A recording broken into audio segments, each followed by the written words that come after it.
We love a good success story, don't we? It brings us joy to hear about people who overcome, conquer, and succeed. We stand and cheer for the progress made and the battles won. And we should. But let me tell you about a different kind of story. There was a little boy who spoke and smiled and laughed, but soon began doing so less and less.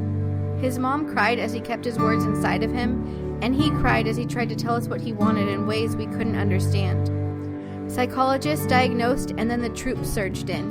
Nutritionists and neurologists and interventionists, each with their own brand of the best option, each promising to take away the hardship, the tears, the silence. Friends and family watched from the outside with looks of confused sympathy and promises of it'll be okay.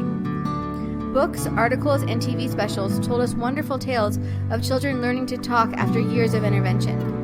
With the poster child stories in our heads and visions of our own success story in our sights, we set out. It's been 13 years.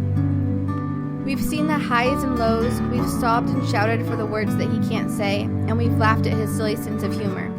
We've seen the progress and the setbacks. We've seen his success. From the outside, though, people still peer in, waiting for the movie moment. The aha, we found the answer, no more struggle, we can move on with our lives now. But that's not our story. Maybe you've noticed. You peek your head in for a moment and the scene doesn't make sense. Spaghetti sauce, french fries, and broken toys cover the floor, and there are moments of intense stress and bruises on our arms from someone who is trying any means to tell us what he needs. We jump up and down with excitement over high fives and gentle hugs, and it just doesn't look like you want it to. The magazine article said it didn't have to be this messy or this hard.